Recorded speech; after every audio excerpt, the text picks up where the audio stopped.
Cerita pemuda yang tak lagi merasa bahagia. Dulu, Bimo dan Sari menikah dengan penuh cinta dan mimpi indah. Bimo bekerja keras dari pagi sampai malam, berharap bisa membahagiakan istri dan anak-anaknya. Namun, seiring berjalannya waktu, hidup tak berjalan seperti dongeng. Penatnya bekerja, kurangnya komunikasi, dan masalah ekonomi kecil yang menumpuk perlahan menggerus kebahagiaan mereka. Rumah tangga mereka menjadi dingin.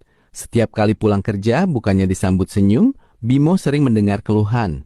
Penghasilanmu kurang, tetangga punya ini kita belum punya, atau pertengkaran kecil yang berakhir dengan diam-diaman berhari-hari. Bimo merasa lelah, hatinya hancur. Ia sering duduk sendirian di teras sampai larut malam, berpikir, apakah salah aku berjuang? Kenapa rumahku tak lagi terasa seperti surga? Apakah aku gagal jadi suami? Ia pernah terpikir untuk menyerah, merasa mungkin ia dan istrinya sudah tak sejalan lagi. Sampai suatu hari, ia bertemu seorang kakek bijak di pinggir jalan. Dengan mata berkaca-kaca, Bimo menceritakan semuanya.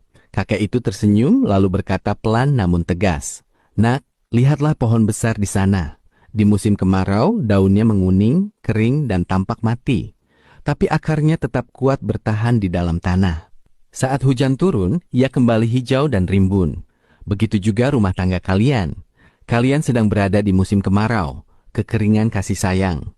Tapi jangan buru-buru menebang pohon itu, karena kalian lupa, akar kalian itu adalah janji suci, perjuangan bersama, dan anak-anak yang membutuhkan kalian berdua." Kakek itu melanjutkan, "Jalan keluarnya bukan dengan berpisah, bukan dengan mencari pengganti, tapi dengan memperbaiki diri sendiri dulu.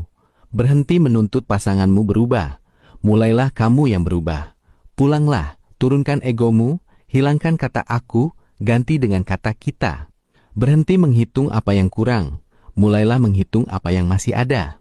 Ucapkan terima kasih untuk hal kecil, tunjukkan perhatian sekecil apapun, meski awalnya terasa berat." Bimo pulang dengan hati yang berubah. Ia tak lagi pulang dengan wajah masam. Ia mulai menahan amarahnya, mulai mendengarkan keluhan istrinya bukan sebagai cacian, tapi sebagai bentuk keprihatinan. Ia mulai memuji masakan istrinya, mulai bertanya bagaimana harinya. Ajaibnya, perlahan tapi pasti, perubahan itu menular.